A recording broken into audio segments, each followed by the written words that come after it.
Bom, mas, enfim, Maurício, eu queria que você falasse um pouquinho, então, pra gente, começasse a falar um pouco sobre as profissões e as oportunidades que surgiram a partir desse mercado. Porque a gente sabe que muita coisa mudou dos últimos anos para cá com a ascensão dessa parte das apostas esportivas, dos cassinos online. E o que a gente tem visto de evolução tanto na parte de empregos quanto na parte de desafios jurídicos também? Sim. Olha, agora com essa ascensão, realmente, como você bem introduziu, surgiram inúmeras oportunidades. É um mercado que está em ampla ascensão e, inegavelmente, atrai olhares de muitas pessoas querendo não apenas apostar, mas até com uma oportunidade de criar talvez uma renda extra. Só que aí é que está o cuidado que nós devemos tomar, né? A abordagem que se tem, a conotação que se tem em relação às apostas esportivas, jogos esportivos, bet online. Para que isso não se torne um vício. E a gente costuma falar muito isso no dia a dia do nosso escritório, para que haja também um cuidado dos influenciadores que atuam nesse segmento. A vinculação da imagem deles ao que se oferece em termos de proporcionar a condução daquele que poderia ser influenciado a atuar de determinada forma. Não estou dizendo aqui que haja proibição, mas sim porque talvez o excesso possa sim ser discutível sob o ponto de vista jurídico. E no que tange a essa profissão, é muito relevante que o apostador ele tome o devido cuidado, primeiro, com a plataforma e com a organização que ele vai se vincular. Porque, veja, a partir do momento em que ele começa ali fazer as suas apostas, ele precisa ter uma segurança jurídica. Então, antes de tudo, o que eu sempre recomendo para as pessoas que costumam nos consultar é contratar uma assessoria jurídica que possa cuidar desses assuntos, fazer uma avaliação prévia naquilo que ele está mergulhando, se adentrando. Por quê? Supondo-se aqui que ele comece a apostar. Deu certo uma vez. Deu certo a segunda vez.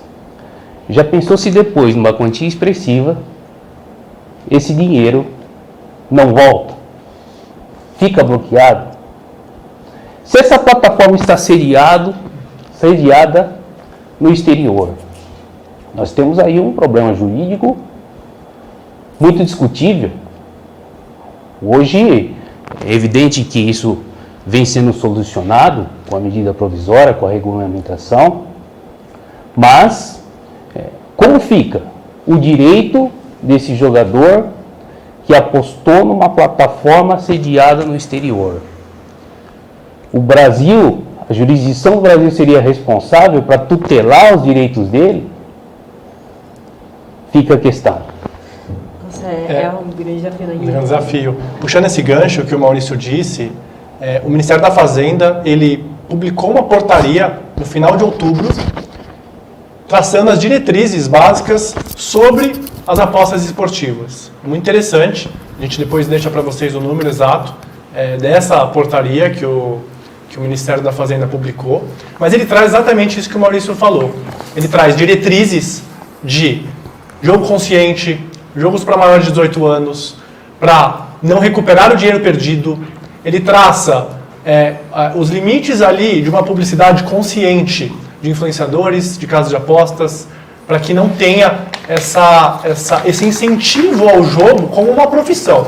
A ideia do jogo é você ter lazer, ter uma renda extra, mas não como uma profissão, porque é óbvio que a pessoa vai perder mais do que ganhar em relação ao jogo.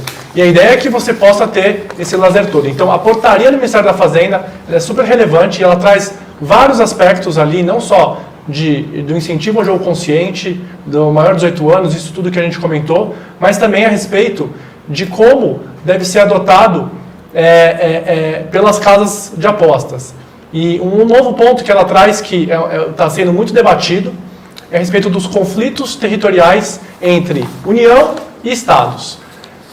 Teve uma decisão no STF em que os Estados estão se beneficiando disso para poder instituir licença de operação, de exploração da atividade de bet online dentro dos Estados. A gente tem alguns Estados que já publicaram a respeito, como Rio de Janeiro. Eu vi hoje que teve o Pará, também teve uma publicação a esse respeito, e com as taxas de outorga, de licença, muito mais baratas do que a União. Então, o Pará colocou 2 milhões de reais, o Rio de Janeiro 5 milhões de reais, e aí vem essa portaria e diz o seguinte: olha, você pode explorar a atividade, mas desde que nos campeonatos que não sejam de competência federal. E aí a gente tem uma grande discussão, na minha visão particular, sobre a competência, ou seja, a gente já sabe que a competência para legislar a respeito das apostas esportivas é federal. A partir do momento que a gente tem uma legislação estadual, ela vai ficar limitada com o apostador residindo ali dentro do estado e num campeonato que seja estadual e não federal. Então, vai ter não só a tecnologia, esse controle, essa fiscalização e esse conflito de casas de apostas eventualmente querendo burlar essa regra para poder colocar outros tipos de campeonatos oficiais da federação. Então, essa portaria trouxe essa limitação em que não pode ser explorada a atividade pelos estados quando a gente fala de campeonatos oficiais federais.